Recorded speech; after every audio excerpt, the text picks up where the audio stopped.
Ladies and gentlemen, the documented story you will hear during the next 30 minutes is not a subject commonly discussed. It is a criminal problem that is not yet nationwide, but it's a problem which is growing rapidly. We present it now so that you may recognize it for what it is if and when it invades your city.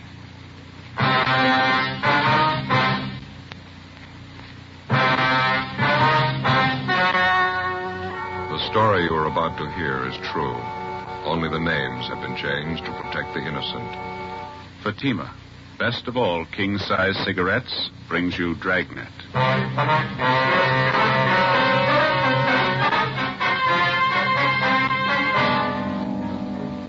You're a detective sergeant. You're assigned to bunco detail. You begin to receive reports of a vicious new racket growing in your city, a television repair racket. The repairmen lie, overcharge, bill you for work not done, for parts not needed, for parts they don't install. Your job? Stop them. How does Fatima compare with other king-size cigarettes? Fatimas are the same length and circumference. 85 millimeters long, 1 1/64 inches around. And Fatima filters the smoke exactly the same long distance as any other king-size cigarette. Tell me then, how is Fatima different from other king-size cigarettes? In Fatima, the difference is quality. Fatima gives you extra mildness, a much different, much better flavor and aroma. Remember, Fatima has all the advantages of extra length, plus Fatima quality, which no other king-size cigarette has. So insist on the best. Smoke king-size Fatima. Best of all king-size cigarettes.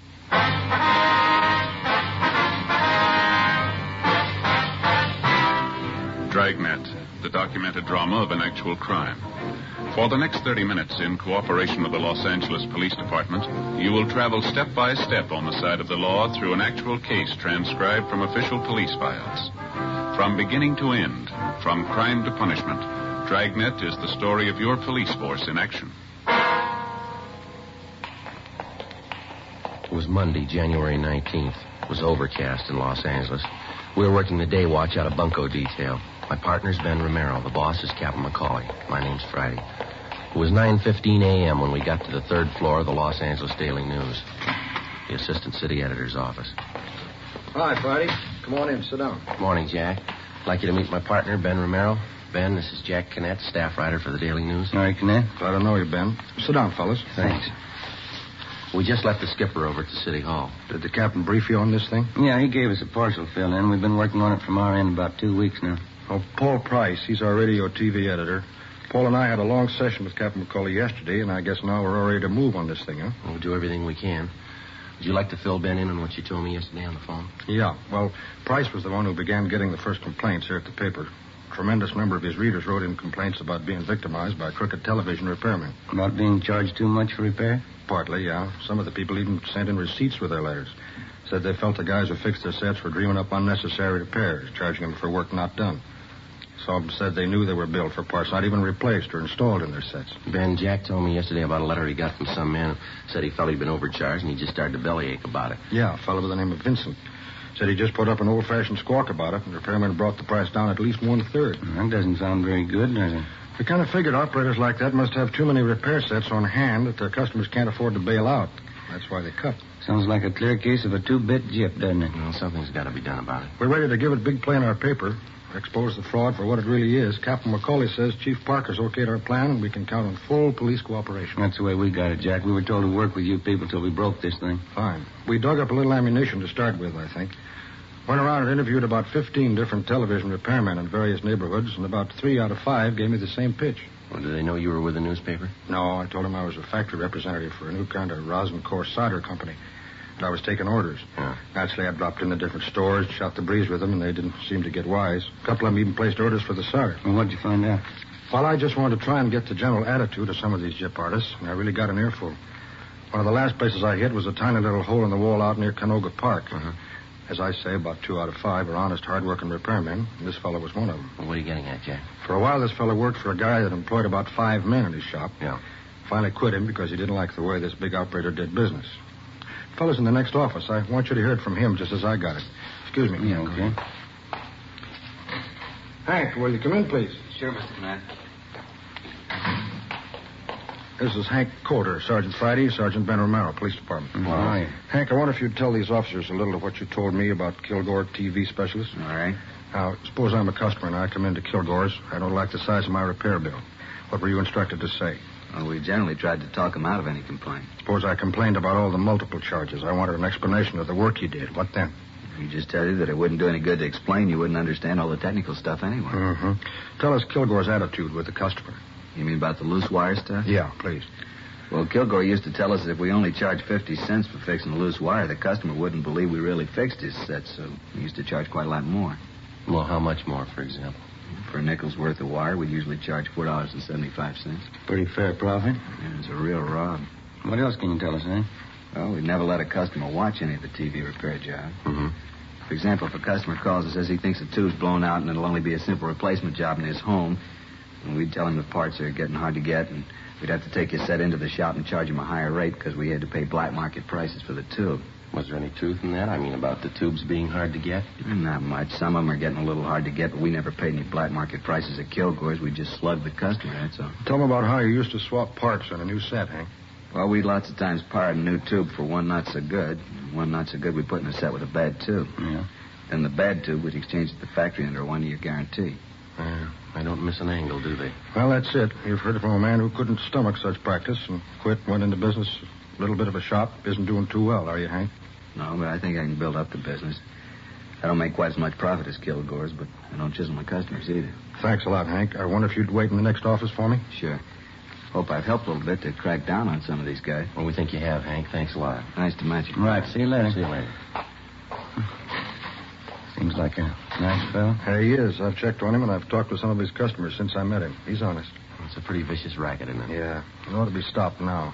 Television's a wonderful medium of entertainment. A lot of the country doesn't have it yet, but when the cable goes through and it finally opens up, the people should know about the swindlers and crooks who'll try to gyp them. Yeah, that's right. It's the same way when radio first came in. Always seems like when anything new comes along, anything a little complicated, maybe a little too involved for the average guy, a few smart punks victimize him. Rob the consumer blind.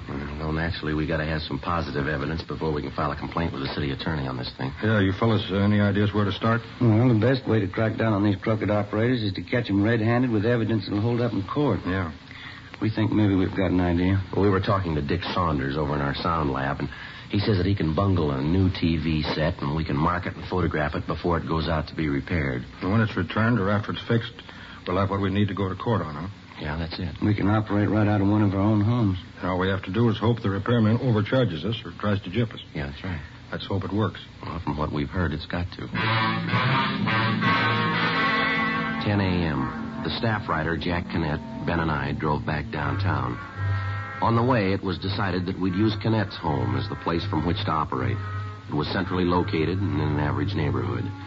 When we got back to our office, we contacted one of the local television dealers and asked for the loan of one of their sets. They recommended K. Halbert because the chassis is easily accessible and any trouble could be located quickly because parts are visible. A 16-inch K. Halbert console model was sent to our sound lab. 10:18 a.m., we met with Dick Saunders, our police lab technician. Here's the set. 16-inch console model, serial number C2817901. What have you done to it, Dick? Well, first off, I tested the set and it performed perfectly. It's a good set. Brings in a fine picture, see? Funny. Test pattern's fine, huh? Yeah, it's good. Tested all the tubes, all okay. How are you marking the set? Yeah, I'll show you. Get a tube out of here. Now, if you look closely here at the base of the socket, see it? What's that? This is it, isn't it, Dick? Little tiny dot of green paint? Yeah, that's right, Ben. Mm-hmm. I'm marking every part of the set with this tiny green dot. Looks good. If I didn't spot it, I doubt anyone else would, especially if they didn't know about it. Yeah, that's what we're hoping. In addition to this type marking, we've taken all serial numbers off the tubes and various parts. Anything that carried any form of coding, we took down. Mm-hmm. All major components have been marked. Transformers, coils, condensers, tuning units, so on. Did you get any pictures of it? Yeah, we did. Took photographs of the set in and out of the cabinet. Took them from 4 different angles just to be sure we were well covered. Well, how did you bungle it? Well, here's what I did. To put the set out of commission, I burned out the filament of the 5U4G low-voltage rectifier tube. What's the cost of that particular tube, Saunders? Well, this tube ordinarily retails for $1.65. Mm-hmm. Well, what does that do to the set? I mean, burning out the tube. By burning out that filament, we cause the sound and picture circuits to be completely inoperative. It won't work at all until that particular tube is replaced by a good one, isn't it? That's right, Joe. Well, how big a job would it be to trace the trouble? Well, it could easily be detected by casual observation or by noting that the tube normally very hot is cold. How much time would you say it would require to make a repair like this? Oh, I'd estimate not over a half hour would be required to place this set in operating order. Half hour. Okay, thanks a lot, Dick. Are you going to take care of getting the set out to Canette's home right away? Yeah, we have his address right here. We'll get it right out. All right, fine. If you can, try to get whoever repairs this set to give you an itemized bill of all work done and parts installed. Right. In case you call more than one outfit today, here's an extra bad 5U4G tube. Thank you, Dick. Anything you'd like to know? No, I think that about covers it for me. Jack? One more thing. I was just wondering, if somebody spots the trouble right away and replaces the tube, what do you think they ought to charge, Dick? Labor and all. I checked through RTA on that this morning. They said to make a house call and replace the defective tube should not exceed $4.50. Okay, thanks. That does it for now, huh? Yeah, I guess so. Well, you're all set then. Think you'll get what you're after? Well, we should. The odds are all on our side. 10:30 a.m., Monday, January 19th. We left the sound lab on West 1st Street and walked back to Bunko Division. We met with Captain McCauley and filled him in. We gave him the newspaper man, Jack Canette's address, and told him he could reach us there. The console model television set was delivered to Canette's home and properly installed. When we arrived at his home, we started going through the yellow classified section of the phone directory. We made a list of several TV service stores just picked at random. We chose a wide variety. We picked stores that were listed with large boxed-in ads, stores that carried no ads, just a listing. Ben called 2 places and staggered the calls so that the repairman would arrive about 1 hour apart. It was 11:30 a.m. when the first man made his service call. Bart's TV experts on Hollywood Boulevard. It took him 45 minutes. It was 12:15 when he left Jack Canette's home. Must have been one of the 2 out of 5, huh? Yeah, he seems okay. I wonder if I could see that bill, huh? Oh, here you go, Joe. Thanks. Yeah, it looks okay. Replace 5U4G tube, $1.65. Service charge, $2.50. Total charges, $4.15. That kind of bears out Canette's thinking, doesn't it? Remember when we asked him how many men work in his shop and he said he's alone? Yeah. I think you'll find that's a pretty good barometer. All the servicemen working alone aren't like this guy, but the bigger percentage of the honest ones are. When's the next one due to arrive, Ben? Any minute now. Called a place by the name of Cheney's Video Repairs. They're over on Beverly Boulevard. Mm-hmm. Had a big ad. Looks like a pretty big outfit. Oh, here's that other defective tube that Dick gave us. Yeah, better get it in the set. Yeah. Well, let's see. Here we are. 5U4G. Okay, here you go. Thanks, Joe. Here's a new one the guy put in. I got it. Okay. I'll get this back on again. Okay? Yeah, fine. Better turn it on to make sure it's not working. I got it. How about the tube, Ben? Can you see? Is it lighting up? No, not yet. I'll push the set back against the wall. We better leave it on for a while, Jack, just to make sure, huh? Yeah. There we are. I gave you the other tube? Yeah, I got it right here in my pocket. Right. I'd like to try something, if you fellers think it'll be okay. What's that, Jack? I got a good little camera, like a 3F, candid. Mm-hmm. I think maybe if I turn all the 3-way lamps up to full, use a AAA fast film that's in the camera now, maybe we can grab some shots of the guy while he works. What do you think? Well, if you're careful, don't let him get wise. Maybe you ought to shoot some of all of us just so he doesn't think anything about it. Huh? Yeah, that's what I figured out. Just sit down on that chair over there by the set, make him think I'm just testing or something. Mm-hmm. I think I can bring it off without arousing any suspicion. Okay. If I get anything, the guy's out of line, we'll run the shots in the Daily News. What do you figure on doing, Jack? You going to run a series on the TV repair racket? Yeah, that's the plan. Lee Payne, he's our executive editor. He thinks it's high time somebody exposed the swindle in the paper. Mm-hmm. That'll be the next serviceman. I'll let him in. Right. Better turn off the set, huh? Yeah. Television repair? That's right. I'm from Cheney's on Beverly Boulevard. Oh, yeah. Now, come on in. Thanks. Oh, what seems to be the trouble? We don't know. Set's right over here. Oh, thanks.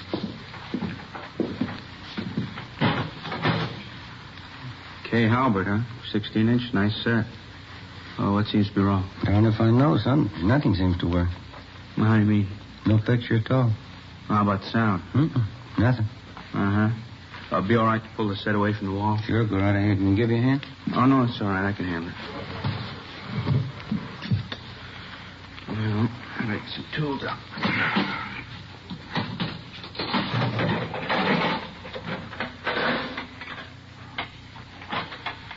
How long you had this set? Oh, about 2-3 months. Mm-hmm. Dark in here. I wonder if we could have a little more light? Sure, let me get these lamps up for you. Oh, thanks. How's that? Oh, fine, thanks. Say, that's a nice little camera you got there. What kind is it? A Leica 3F 1.5 lens. Uh-huh. Been experimenting with some new indoor film. You mind being a guinea pig? No, it's all right with me. Shane to waste good film on me, though. Think you're going to get anything in this light, Jack? Maybe. Worth a try, anyway. I don't know about this set. What do you mean? Well, it looks bad. Hard to tell without getting it down to the shop. Looks to me like your blocking transformer's gone. And what's that mean? Well, I'll have to take the set in. Can't fix it here, huh? No, I'm afraid not. You see, parts are getting a little hard to get these days. The set manufacturers are having a tough time getting quality parts, and sometimes we have to spend several hours just tracing the trouble. Well, I guess that knocks out the ball game tonight, huh, fellas? Mm-hmm. Sorry. Take a couple of days at least. Want to really check it over. Sure it's not a tube. We kind of thought just a tube blew out. No, that's what most people think every time their set goes out. It's definitely not a tube. Oh, there might be some bad tubes, but your trouble's a great deal more than that, I think. You got any idea what it's going to run us?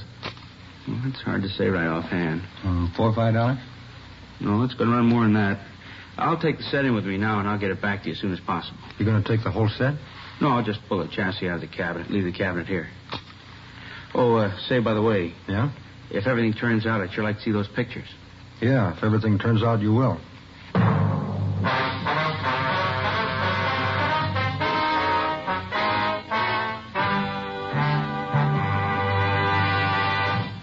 You are listening to Dragnet, authentic cases from official police files. Now, let's look at our Fatima files. Listed under B, Bella. James Warner Bella, distinguished author. He says, A man who smokes as much as I do wants a cigarette that's extra mild. And I like Fatima's different flavor and aroma. Listed under S, Scanlon. Louise Scanlon, Stork Club cigarette girl. She says, More and more of my Stork Club customers are smoking king-size Fatimas. They're elegant, distinctive, and really extra mild. friends, our files show Fatima sales are going up. Up every day. the reason for Fatima's ever-increasing popularity can be summed up in 2 words. Fatima quality. Fatima gives you extra mildness, a much different, much better flavor and aroma. If you smoke a king-size cigarette, remember this. Fatima has all the advantages of extra length, plus Fatima quality, which no other king-size cigarette has. In Fatima, the difference is quality. So insist on the best. Insist on king-size Fatima. Next time, buy Fatima in the distinctive gold and yellow package. Best of all, king-size cigarettes.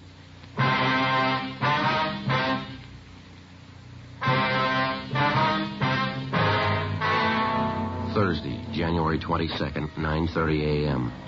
The TV set was returned to reporter Jack Cannett's home after having been repaired by a servicing company called Cheney's Video Repairs. We found that the man who had come to Cannett's home to make the service call was Robert V. Cheney, the owner of the service outfit. Well, as soon as the set was returned, we called the sound lab and had it picked up and taken downtown. Sergeant Marshall Zeno, who was working with us out of bunco detail, called and said that Dick Saunders had finished his investigation and wanted to see us right away. 10:30 a.m., we went down to West 1st Street, the police sound lab. Saunders went over his findings with us. Here are the photographs before and after. Mm-hmm. Before we go over these, let me show you what we found out about your repair jobs. Okay. Over here. Mm-hmm. Here's that receipt Cheney gave you when he returned the set. Yeah. Here's what the repair bill states.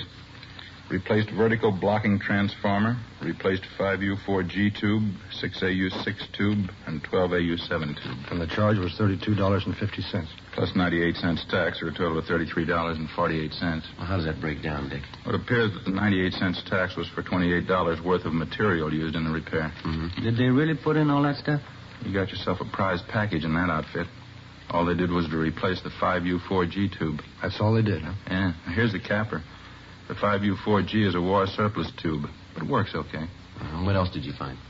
According to the photographs and coding system, no vertical blocking transformer, 6AU6 tube or 12AU7 tube were replaced. Let's get back to the photos here.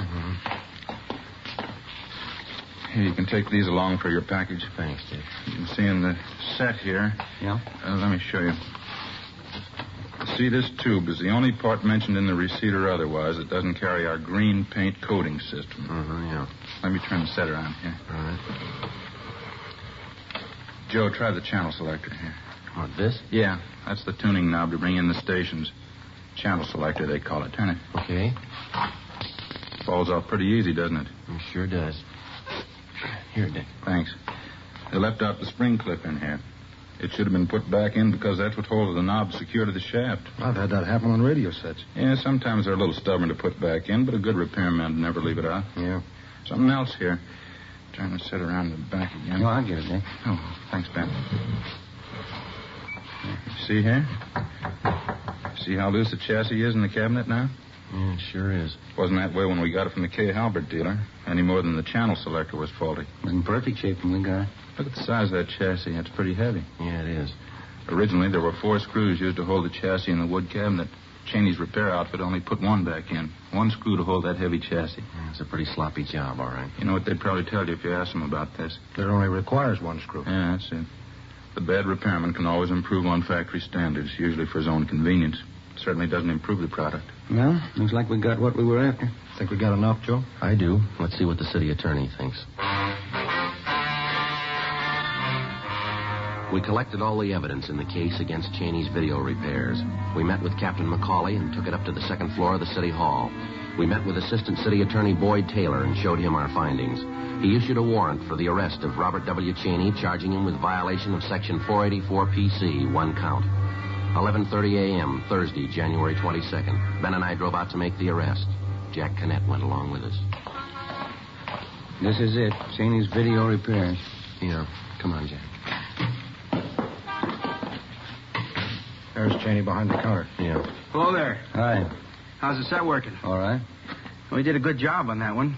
Gave you a better break on the price than I thought we could. Yeah. Police officers, you're under arrest. Well, you're kidding. What for? Petty theft. Come on, let's go. Petty theft? Well, I don't understand. You're the fellows I fixed that set for up on Crescent Drive, aren't you? That's right. Your bill was a little high, wasn't it? Oh, now, wait a minute. If that's all that's bothering you, let's talk it over. Come on, let's go. Look, I can fix that up with you guys. Just tell me how much you want to pay and we'll work out something. That seems to be the way you worked our repair deal right from the start, doesn't it? Only you didn't consult us about it till now. Well, look, you know how it is in this business. If you don't charge some customers a little money, they don't think you did anything to their sets. You ought to try charging them for just the work you do. Can't we get together on this thing? Let's just forget the whole deal. You don't owe me anything. Now, here. Here, I'll refund all your money. We'll call it square. Never mind. Just leave the money in the cash register and get your coat. Can't prove anything anyway. We think we can. Just step around the counter this way. Look, mister, you're not a cop, are you? No, I'm not. Well, then tell him, isn't that a fair deal? I'll give you back your money. Afraid it's a little late for that, Cheney. If all this gets in the papers, I'll be ruined here. Run out of business. That's the way we got it figured. How many men you have working here for you? 4. Why? This, right here. You ever read this? Well, what is it? Oh, the thing from the RTA. Here. Read Article 2, would you? 2? Yeah, that's right. I will conduct myself and my business in an honest and straightforward manner, meriting and inspiring the confidence of my customers. Yeah, I know about this. You're a member of the RTA, Radio Technicians Association, aren't you? Yeah, I am. Read Article 4, would you? I propose to charge a just and fair price for all professional services rendered. Now read this Article 7. I will engage only in fair and ethical practices recommended and approved by the Radio Technicians Association as being conducive to public confidence. Yeah, I've read all this before. It's too bad you didn't remember it.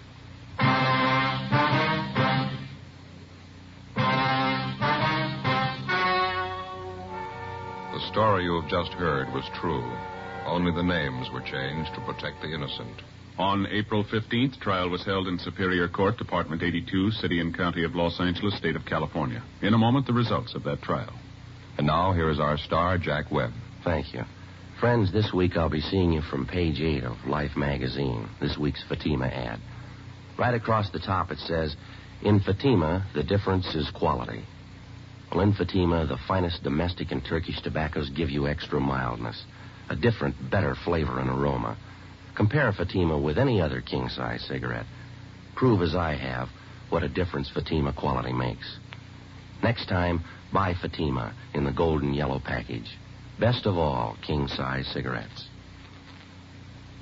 Ladies and gentlemen, in the few remaining moments, we'd like to take this opportunity to thank you once again for your many kind letters of encouragement that come in from week to week. And also, we'd like to answer a few questions about our program which seem common to many of the letters that we receive from you. Many of you have inquired why, at the end of the program, in recounting the punishment of the criminal involved in the particular case, we generally refer to the sentence received as the term prescribed by law. Well, we use this reference for the following reason. In the state of California, the length of a convicted criminal's prison term is not set by the court, but by the state adult authority. Now, most of the time, a criminal is merely found guilty by the court and then sentenced to the state penitentiary. After he serves a year in prison, the convict has a hearing before this state adult authority, at which time his actual sentence is set. So you can see why we can't give you the actual sentence in many cases. Now, other questions common to many of your letters concern some of the authentic technical police terminology which comes up from time to time on Dragnet. With the help of George Fenneman, we'd like to explain some of the more common ones for you, if we may. First, you've heard us use the term or the letters APB. APB. That's an all-points bulletin. A communication dispatched to all divisions and law enforcement agencies throughout the state. And then we feel sure that you remember the term mama sheet. A mama sheet is the master information form on a criminal in a police department file. It contains his complete description, his habits, relatives, acquaintances, everything about him known to the police. Well, thank you, George, and thank you, ladies and gentlemen, for your very fine letters. From time to time, if we may, we'll take this opportunity to explain a few more of our authentic police terminology. Thank you.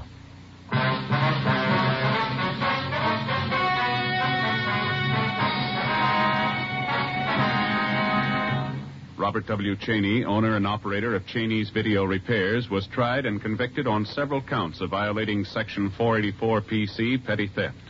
He was fined $200 and received a sentence as prescribed by law.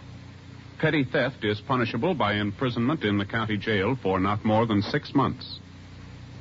Ladies and gentlemen, Dragnet wishes to thank the Los Angeles Daily News and its feature writer, Jack Kinnett, for their valuable assistance in preparing this case for presentation. It is our combined belief and knowledge that not all television repair servicemen are dishonest and unscrupulous in their practices. A great percentage of these technicians are forthright and conduct their business in strict compliance with the code of ethics. It is these men who, when informed of the unfair conditions that exist in their trade, will drive the dishonest and crooked from their profession.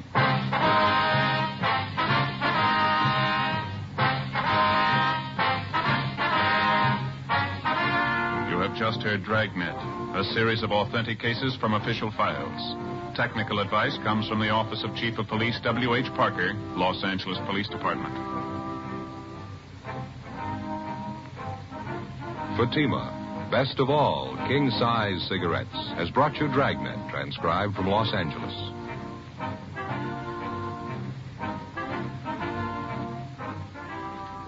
It's the Silver Jubilee on NBC. For 25 years, NBC has been bringing you the very best in radio entertainment. Listen now to another exciting story on Counter Spy coming up on NBC.